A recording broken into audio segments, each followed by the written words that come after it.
13:35, volvemos al aire de Eso que Falta y ya lo tenemos a Luis Campos, que nos viene a hablar sobre los últimos datos del SIPA, del Sistema Integrado Previsional Argentino. Hola Luis, ¿cómo estás? Te habla. Hola, ¿qué tal? María Laura, nunca nos encontramos. Hola María Laura, ¿cómo vas? No, nunca caemos un jueves, así que siempre nos cruzamos con Natacha, con Mailu, pero bueno, un placer estar acá. Un placer para mí también, ¿cómo estás? Bien, bien. Me alegro.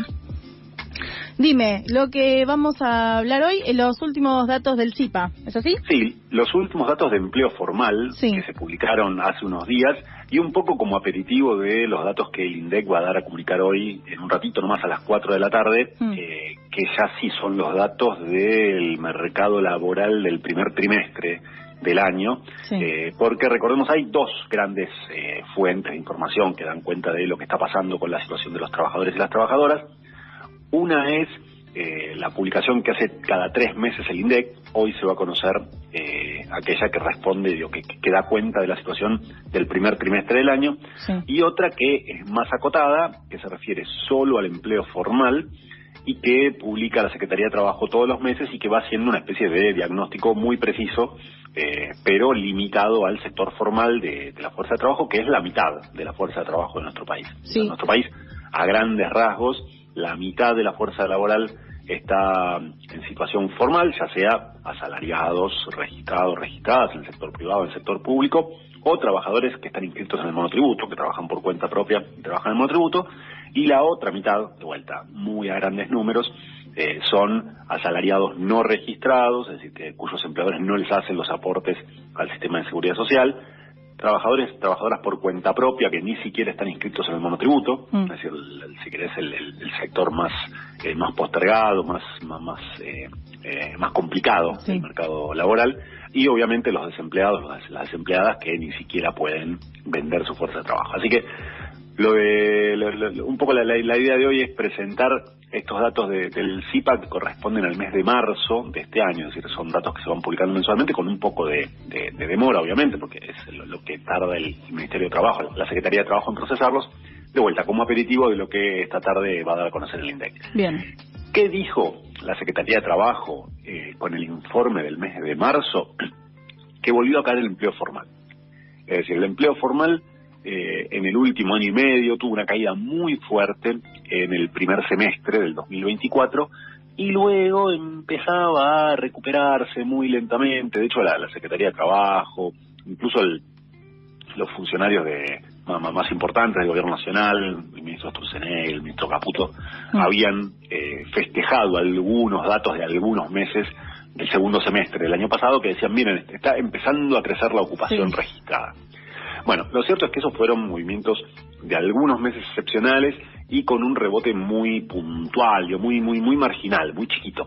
Y lo cierto es que en el primer trimestre del año eso se frenó y de hecho en marzo, que es el último dato que tenemos, volvió a caer el empleo formal. Para que se den una idea, punta a punta, es decir, durante toda la gestión del gobierno de Javier Milei, tenemos una caída de casi 200.000 puestos de trabajo en el sector formal.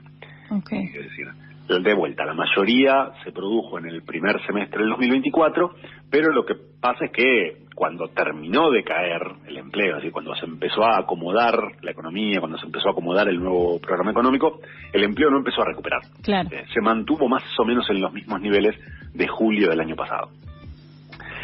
Así que por ahí hay una situación bien complicada, porque incluso a pesar de que crece la actividad económica, es decir, si bien marzo fue un mes donde la actividad económica tuvo una caída básicamente por el problema de la inestabilidad y la incertidumbre que generaba, recordemos fue todo el mes de previo al acuerdo con el fondo y al nuevo esquema macroeconómico, pero lo cierto es que la economía viene creciendo de manera muy heterogénea en sectores, de manera muy distinta en los distintos sectores, pero en el segundo semestre del año pasado vino creciendo y el empleo no rebotó, el empleo no se recuperó.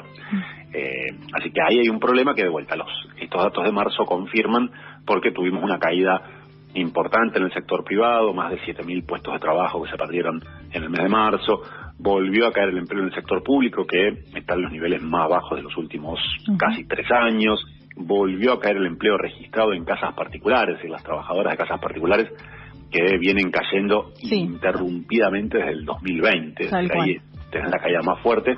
Y lo único que sigue creciendo de manera sostenida es el monotributo. Ok. Y esto es, te pregunto desde mi ignorancia, Luis, ¿esto es en todo el país igual, en todas las regiones igual? Es súper interesante la pregunta, porque efectivamente estamos teniendo distintos impactos regionales. Este comportamiento del empleo viene siendo muy heterogéneo en términos de los sectores, es decir, hay algunos sectores que dentro de todo se salvan de esta caída del empleo, fundamentalmente aquellos ligados a la producción primaria, agrominería, energía y a la intermediación financiera, o sea, bancos y todo el sector financiero.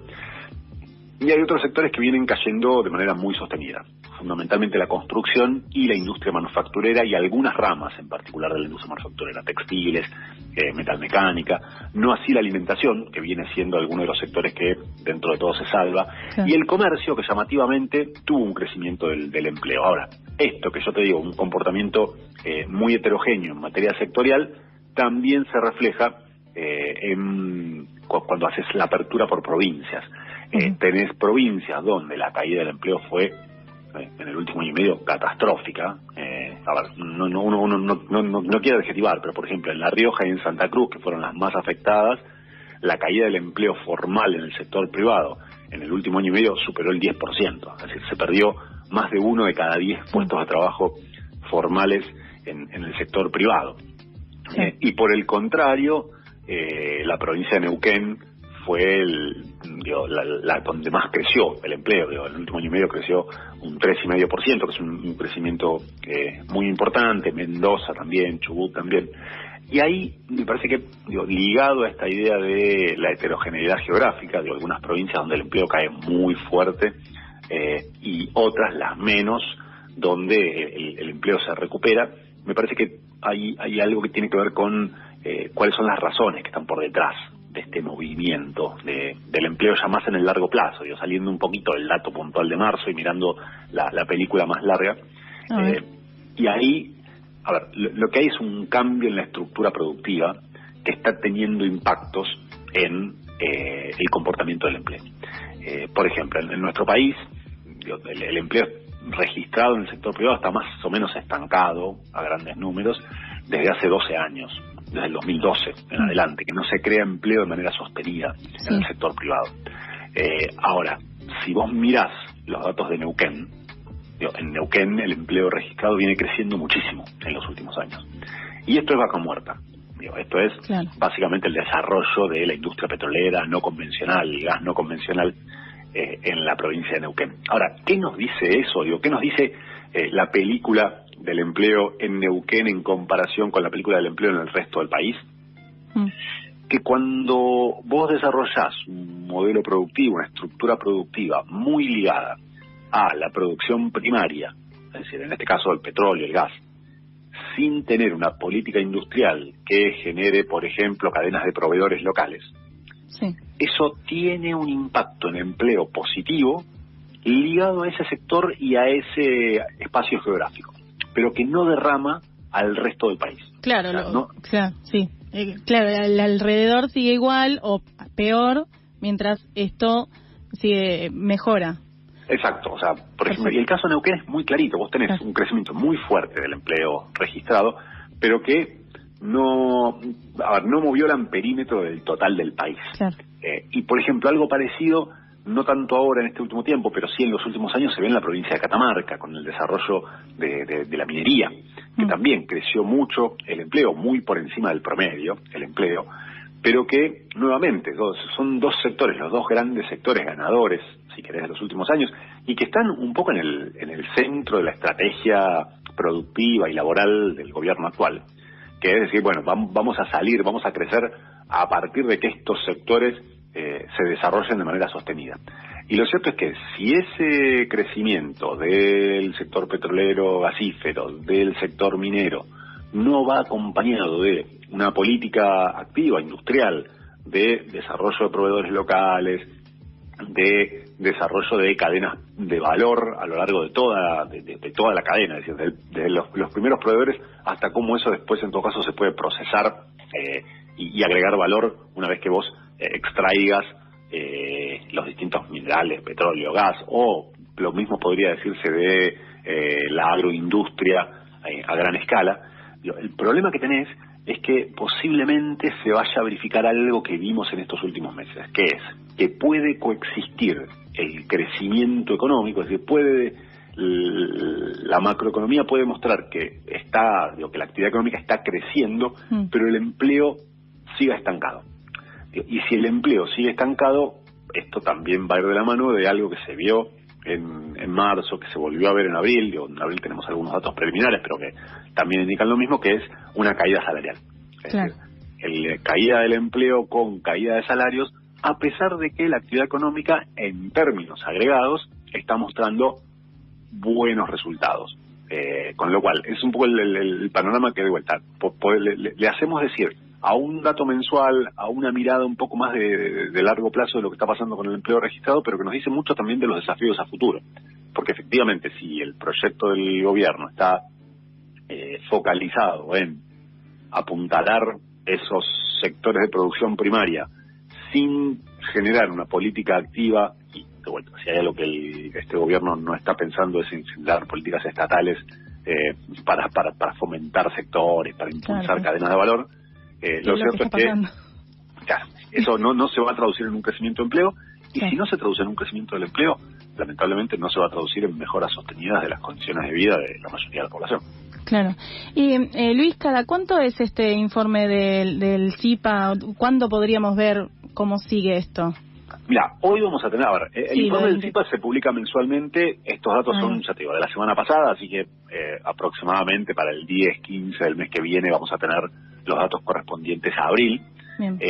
Lo que sí vamos a tener hoy es el informe del INDEC sobre el mercado de fuerza de trabajo de todo el primer trimestre, y ahí lo más importante va a ser ver qué pasa con el empleo no registrado y qué pasa con el empleo por cuenta propia en términos más agregados, más generales. Es decir, no de aquellos que están inscritos en el monotributo, que, como te decía, vienen creciendo de manera sostenida, en marzo volvieron a crecer, sino también de los cuentapropistas informales, es decir, el vendedor ambulante, el pibe, la piba que canta en el subte. Y los más independientes. Exacto, los más independientes de todos, que ni siquiera están inscritos en el sistema de seguridad social, ya sea el monotributo, que es la más generalizada. Porque algo que se venía viendo en los informes anteriores del INDEC, en el del cuarto trimestre del año pasado, se vio muy claro, es que lo único que está creciendo de manera sostenida es el empleo por cuenta propia y el empleo asalariado no registrado, que son las formas más precarias de la inserción en la estructura ocupacional. A ver, el trabajador, la trabajadora por cuenta propia, no tengo que explicárselo, pero no tiene vacaciones, no tiene aguinaldo, si se enferma o si tiene algún accidente y no trabaja, no cobra, algo que le pasa a muchos pibes, muchas pibas, muchos jóvenes que están pedaleando una bicicleta o que manejan su auto para ganar un peso. Bueno, si se enferman, si tienen un accidente y no pueden trabajar ese día, no lo cobran. Que no es algo que pase en el sector formal de los asalariados, porque hay todo un mecanismo de cobertura que hace que, bueno, si vos tenés algún accidente, ya sea trabajando o no trabajando, vos esos días no trabajás porque no podés, pero los cobrás. Sí, tal cual. Y lo otro es un poco el sálvese quien pueda. O sea, el reino del cuentapropismo no es el reino de los emprendedores que tienen ideas y que trabajan y que se rompen y que todo depende de su sacrificio. Esa es un poco la ley de la selva, porque de vuelta, si vos tenés un accidente, vos tenés una enfermedad, vos tenés familia a la que tenés que cuidar y no podés trabajar, no cobrás. Con lo cual es un panorama muy complicado, y lo único que está creciendo de manera sostenida en el último año y medio es esa forma de ocupación, lo cual, pensando en cómo los datos del mercado laboral se traducen en las condiciones de vida de las personas que habitamos en este país, que crezca el empleo por cuenta propia, que crezca el empleo no asalariado no registrado, es un problema, es una señal de alarma. Posiblemente hoy vuelva a confirmarse que eso es lo que más está creciendo en la ocupación de nuestro país. Eso te iba a preguntar, ¿qué esperábamos para el informe del INDEC de hoy? Sí, seguramente vaya por ahí. A ver, no ha habido grandes modificaciones De hecho, a ver, uno hasta podría preguntarse si esto que estamos viendo así en las noticias sobre despidos que se están produciendo en grandes plantas industriales o suspensiones, y digo, la pregunta es, bueno, si eso va a impactar. Obviamente que sí va a impactar en los índices, posiblemente no lo veamos en el informe de hoy, porque el informe de hoy es una especie de promedio entre enero, febrero y marzo, y la mayoría de estas situaciones más críticas parecería que se están sucediendo en las últimas semanas, a partir del mes de mayo, así que todo esto que estamos viendo en las noticias, si querés, o los reclamos de muchos trabajadores que denuncian haber sido despedidos, o que están recortando las extras, bueno, eso todavía no lo vamos a estar viendo en los datos que el INDEC va a publicar esta tarde, pero aún así yo tiendo a pensar que vamos a ver una confirmación de lo que ya se venía viendo en los últimos trimestres del año pasado, que es un crecimiento del empleo por cuenta propia, un crecimiento del empleo asalariado no registrado, que de vuelta no son para nada buenas noticias. Sí. Luis Campos, investigador del Instituto de Estudios y Formación de la CTA Autónoma. Luis, muchas gracias. Dale, beso grande, Lau, y nos vemos seguramente en algún encuentro ahí por la tribu. Y feliz cumple. Muchísimas gracias. Nos encontramos dentro de 15 días seguramente con Mailu. Que estés bien. Dale, la seguimos, gracias.